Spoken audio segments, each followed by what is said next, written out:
This is Teacher Noel, and today let's discuss sentences according to structure. Meron tayong apat na types of sentences according to structure. First, we have the simple sentence. Second, compound. Third, complex. And the last one is compound complex. And I already discussed to you what a sentence is. It is a word or a group of words that expresses complete thought. Now, there are two basic elements of every sentence. A sentence should have subject and a predicate. Let's have an example. Mary plays tennis.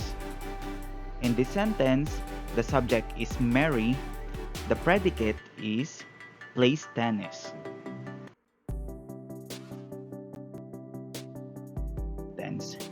A simple sentence has one subject and one predicate. Now let us observe how a simple sentence is constructed. Example is, we went to San Juan yesterday. In this sentence, the subject is we and the predicate is went to San Juan yesterday.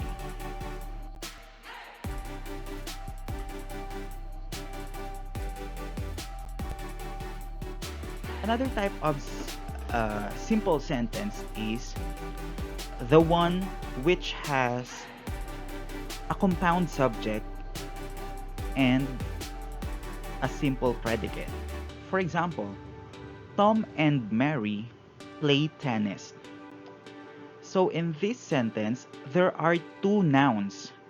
That is why it is considered as compound subject. But it is still considered as simple sentence. Now another example here is a compound subject and compound predicate. Tom and Mary play tennis and swim.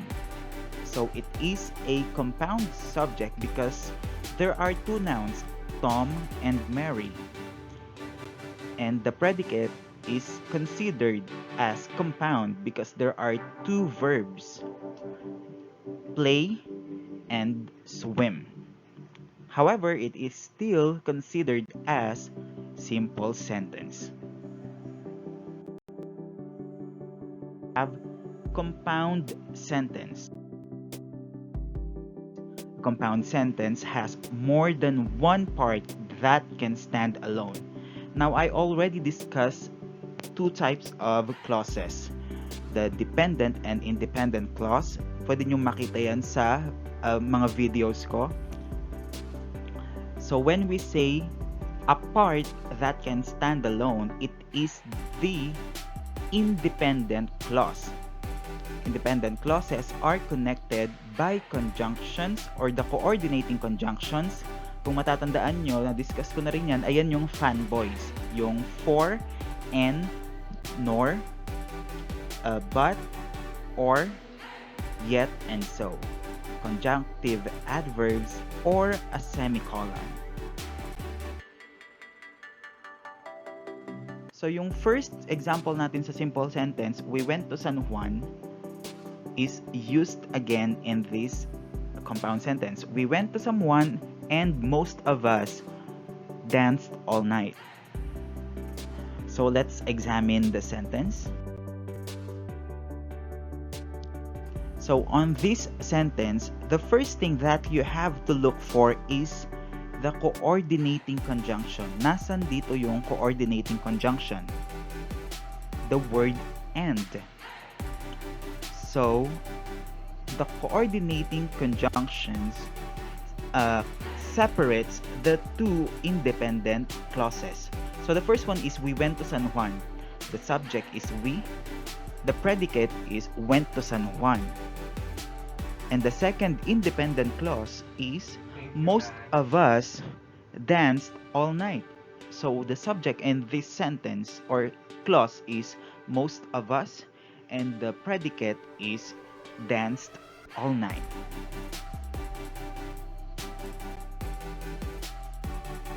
So again, these are the coordinating conjunctions known as the fanboys. For, and, nor, but, or, yet, and so.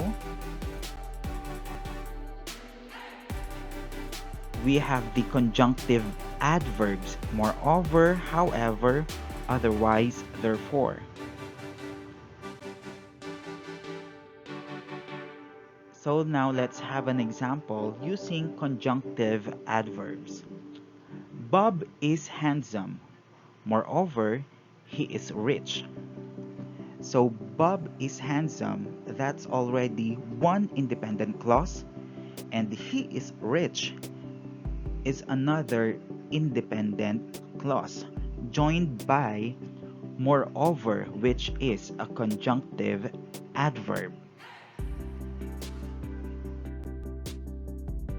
Conjunctive adverbs are sometimes called floating adverbs because they can be positioned at the beginning, in the middle, or at the end of a clause.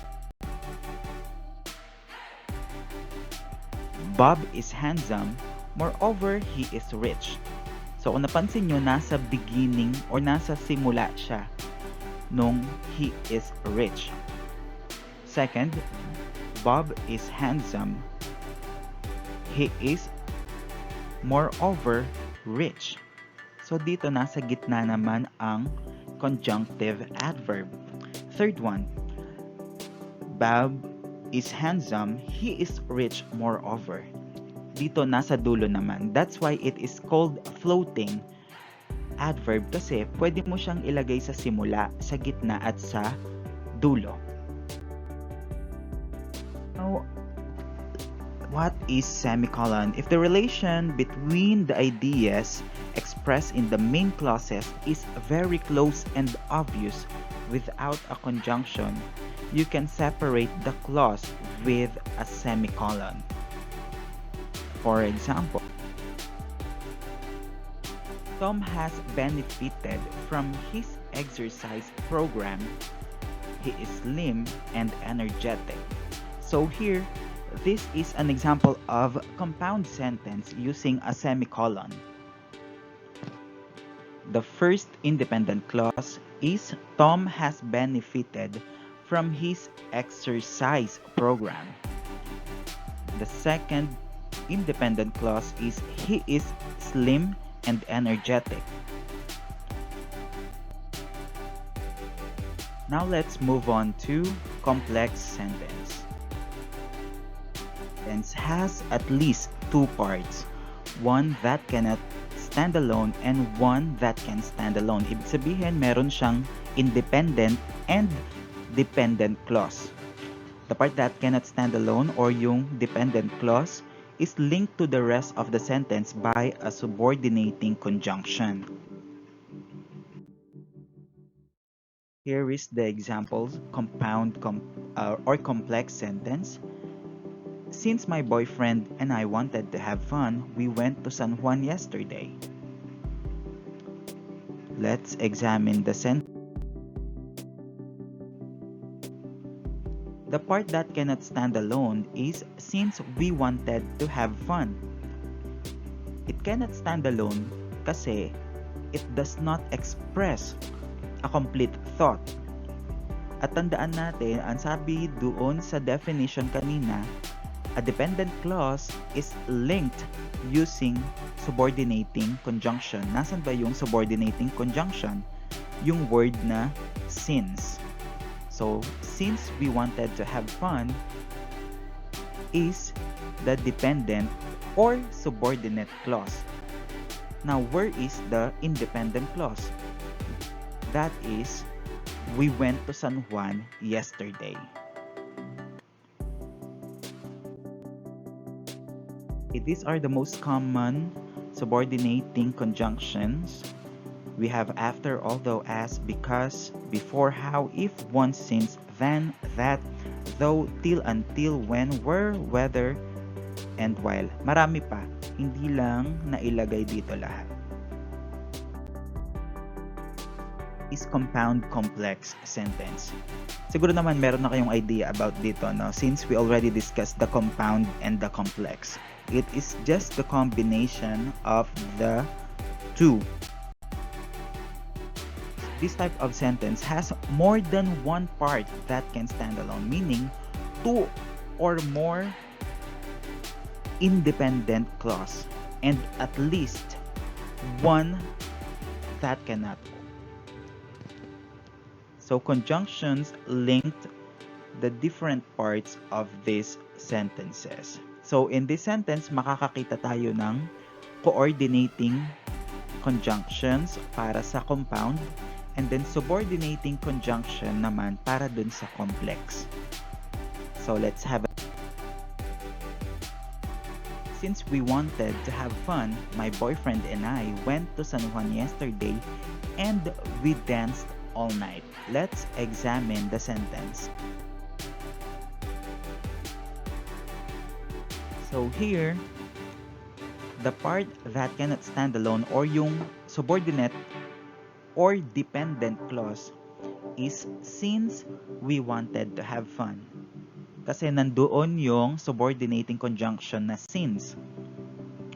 And then, nasan yung dalawang independent clause? So, my boyfriend and I went to San Juan. That's one independent clause. And we danced all night. That's the second independent clause joined by coordinating conjunction and. Are our references for this video lesson. Again, thank you so much for listening and you have a good day.